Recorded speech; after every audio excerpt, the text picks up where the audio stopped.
Next example of vested interest potentially affecting the narrative of how we understand mental health difficulties is in relation to psychiatric diagnosis.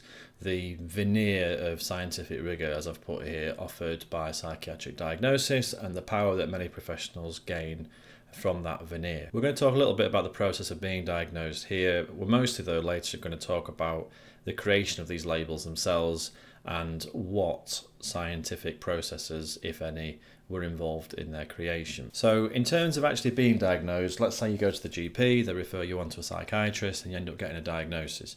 With physical medicine, let's say you've got a headache, let's say you've got diabetes, let's say you've got a broken leg, which I'll talk about in a minute. Step 1, you observe the symptoms as a professional. Step 2, you send them off for some biological tests, blood test, x-ray, brain scan, whatever it is. And then based on the results of that biological test, you can hopefully diagnose them with something. It's worth pointing out, and this isn't often talked about, that step 2 simply doesn't exist for psychiatric diagnosis because no psychiatric disorder has any kind of biological test or biological disturbance related to it. The evidence just isn't there. And so we go from looking at collections of symptoms straight to diagnosis. The difference between the two is presented quite clearly here. Physical diagnosis. Why does your leg hurt? Because I have a broken leg. How do you know you have a broken leg? Because I went to the hospital and they gave me an x-ray and I could see that my leg was broken. And as you can see, there's symptoms, there's a test, and there's a conclusion. Now, with psychiatric diagnosis, why are you hearing voices? Because I have schizophrenia. How do you know you have schizophrenia? Because I'm hearing voices. And round with the circular logic it goes. Within that explanation, there's no actual insight given into what the meaning of their experiences are. Let's say they hear voices. What's the meaning of that experience?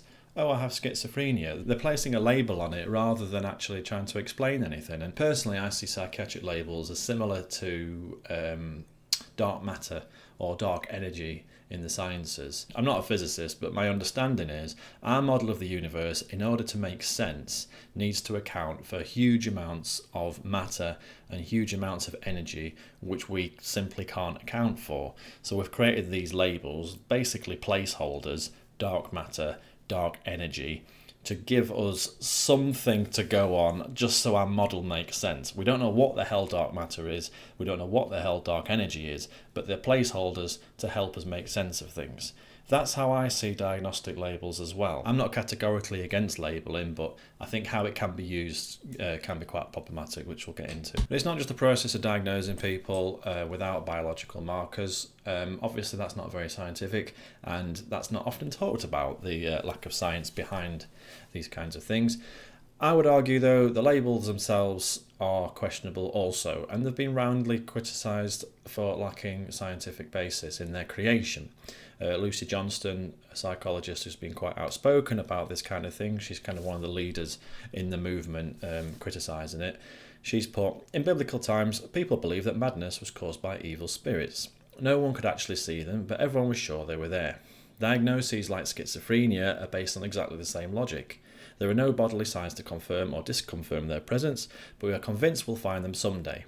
This is purely a matter of faith. So that reasoning back here, why do you have voices? Got schizophrenia. How do you know you got schizophrenia? I'm hearing voices. It's the same kind of logic people did use when they were talking about being possessed by demons. Maybe it's simply a modern coating of it, but it's the same kind of reasoning that's going on. Again, I don't think there's a necessary problem with this as long as people are being honest about it being a placeholder rather than a scientifically robust label. Lucy Johnston isn't the only person that's spoken out like this, though. Many people who were actually involved in the process of creating these labels, the DSM is like a textbook of these labels, like I mentioned earlier. Many people involved in the creation of the DSM have spoken out in a similar way, and we'll go through them now. This might be death by PowerPoint, but I'm quoting people, so I don't really have much choice, I'm afraid. So, first of all, Theodore Millen, who was involved in the creation of the DSM-3, he's openly said, there was very little systematic research guiding the creation of the DSM, and much of the research that existed was really a hodgepodge, scattered, inconsistent, and ambiguous. I think the majority of us recognise that the amount of good solid science upon which we're making our decisions was pretty modest. Next. This is Donald F. Klein, a leading figure in the creation of the DSM-3. We were forced to rely on clinical consensus, which admittedly is a very poor way to do things. We thrashed it out basically. We had a 3-hour argument. If people were still divided, this is important, the matter would be eventually decided by a vote. Now, if you want to claim that this stuff is scientific, I think it's very difficult to argue that scientific truth can be decided upon by a vote. That's not how science works. That is how politics works. Next, René Garfinkel, psychologist involved in 2 DSM advisory committees. What I saw happening on these committees wasn't scientific. It more resembled a group of friends trying to decide where they want to go for dinner. One person says, I feel like Chinese food. And another person says, no, I'm really more in the mood for Indian food. And finally, after some discussion and collaborative give and take, they all decide to go have Italian. Next. This is Dr. Alan Francis, chair of the DSM-4 committee. There is no definition of a mental disorder. I mean, you just can't define it. It's bullshit. And they're strong words from the bloke who created it's a big part of the creation of one of the books that define mental health disorders. Isn't that interesting? Robert Spitzer, meanwhile, he was a big influential figure in the development of the DSM. He acknowledged later in life that the DSM has played a big role in the medicalisation of distress, which naturally is going to be met with delight by pharmaceutical companies who can make an absolute killing out of that. And he spoke openly about worrying about the pathologising of what's ultimately normal and understandable behaviours.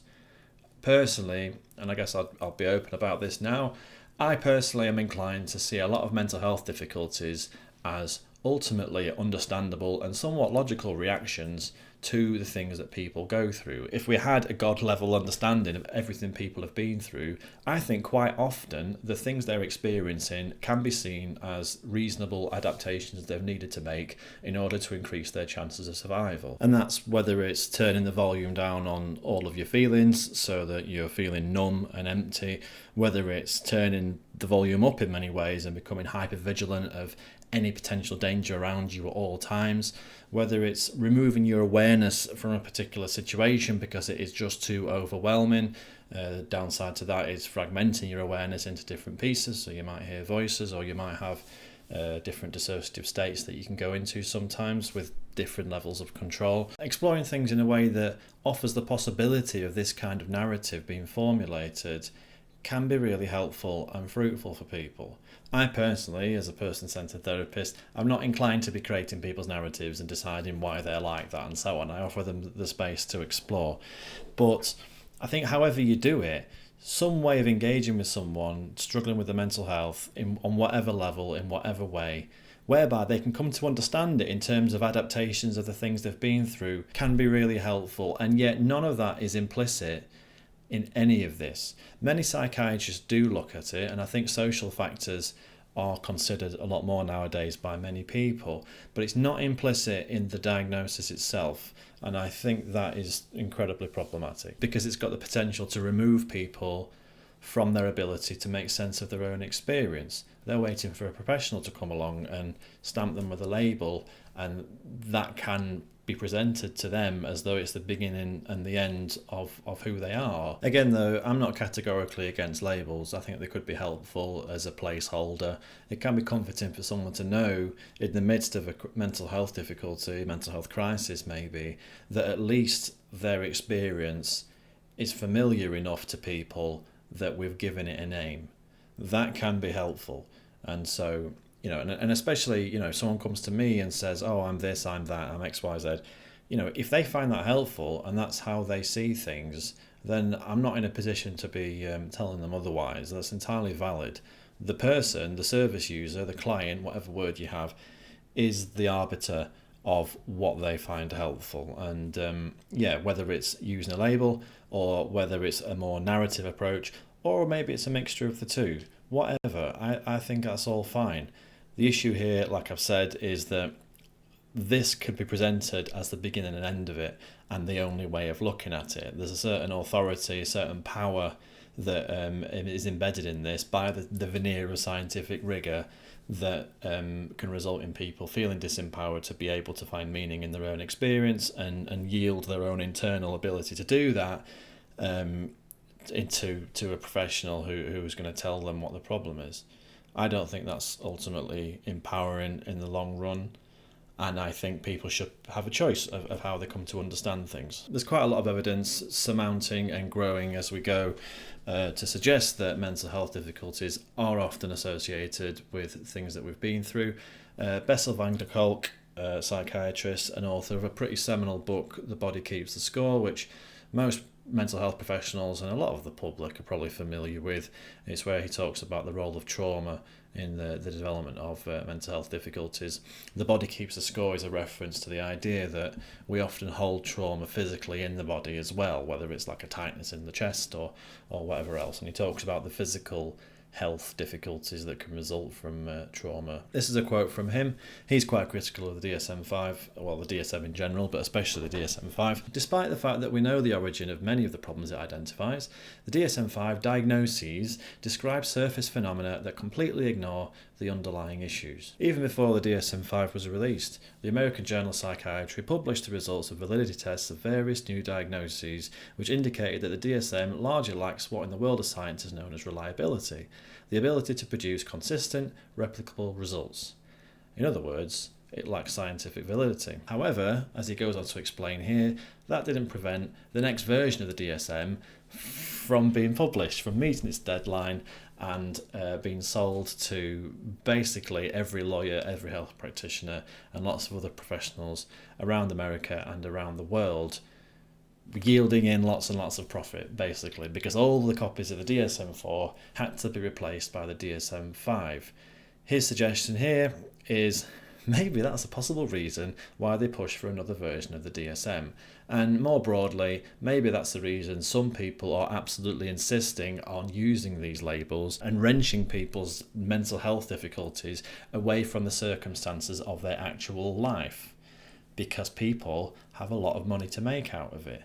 In addition, if we then look at people's mental health difficulties in relation to the things that they actually go through in their life, this is going to bring up all kinds of problems in relation to social conditions. Van der Kolk also talks about the ACE studies, which is a pretty seminal and massive landmark study in its own right, which was carried out, or initiated at least in the 80s, and was looking at the link between adverse childhood experiences and mental health difficulties. And as Van der Kolk says here, the first time I heard Robert Ander present the results of the ACE study, he could not hold back his tears. When the study data started to appear on his computer screen, he realised that he'd stumbled upon the gravest and most costly public health issue in the United States: child abuse. He calculated that its overall costs exceeded those of cancer or heart disease, and that eradicating child abuse in America would reduce the overall rate of depression by more than half, alcoholism by 2/3, and suicide, IV drug use and domestic violence by 3/4. It would also have a dramatic effect on workplace performance and vastly decrease the need for incarceration. From reading that, I think I'd like to read more about the study to know how exactly they've specified the exact impact that child abuse has. I'd also want to know how exactly they've defined child abuse, because I don't think child abuse is the only thing that someone can go through that'll have an impact on their mental health. People can go through all kinds of things that wouldn't usually come under the category of child abuse. However, the ACE studies are pretty widely regarded as seminal studies in exploring the relationship between people going through serious shit in their life and them being more likely to struggle with their mental health afterwards. Despite this though, labelling people with abstract, decontextualised labels is still something that often happens. I think that's incredibly problematic. I think throwing drugs at people, especially if it's a substitute for listening to them and offering them a space to explore things, is also extremely problematic. Not categorically against diagnosis or drugs though, it's all about how they're used. I've personally met, as I said here, I've worked with people and do so on a relatively frequent basis who have been given a label by some professional and can't get rid of it. Everyone looks at them now through the lens of this label, all the professionals do anyway, and the label is often used as a way for professionals to convince themselves that they understand them without having to actually listen to them. Much like drapetomania back in the day. Let's problematise the slave, let's decide their problem is drapetomania. Then we don't have to listen to them like a human being. We have a conceptualisation of them that means that we don't have to empathise. Now, I'm not saying that this is the same as drapetomania. Obviously, slavery is a lot worse than what's happening here. But the principle is similar. I work with people a lot who feel ignored and don't feel heard, and as though the label is just getting in the way of people's ability to engage with them as a person, professionals especially. And my thinking is, considering these labels are not scientific, I think people should have the choice of getting rid of them or not taking on these labels at all. I think when service users, when clients, when people are giving a particular label, a psychiatric label, that isn't scientific, and they have no choice over whether or not they can get rid of that label from their record, I think that's an abuse of power, and I think it serves to empower and comfort the professionals involved rather than the actual service user themselves. Again though, like I say, a lot of people might find their labels beneficial, in which case great. It's just if they don't find it beneficial, considering these labels aren't particularly scientific and are generally quite flimsy and open to interpretation, a lot of the categories behind a lot of the diagnoses are essentially social judgments. A good example of this is borderline personality disorder, where one of the criteria is inappropriate anger, which is entirely open to interpretation. The symptom of inappropriate anger is often weaponized by people and used to explain a person's sense of injustice at how they're treated within the mental health system. That's a whole series of events that I've seen unfold. Whether or not their anger is inappropriate though, if you consider the broad situation within a person's life, maybe their anger is appropriate. Maybe they've been through some things and their way of responding to feeling powerless over their circumstances and feeling as though someone else is taking power away from them is to become angry. Maybe that is a way that's helped them survive at certain times in their life. And maybe the psychiatrists and whoever else are wielding power in a way that they might not be fully aware of. As I said earlier, the conversations I had as a tutor in comparisons to the one where I was a student, the person with power often isn't aware of the power they have. The person without the power, so in this case the service user who's been diagnosed with borderline personality disorder, is going to experience the conversation between the two of them in a very different way to the psychiatrist. It's not necessarily anything to do with their mental health problem, and perhaps more to do with the power dynamics between them. But this kind of thing is often something that professionals can be blind to, because it's in their interest to be blind to that.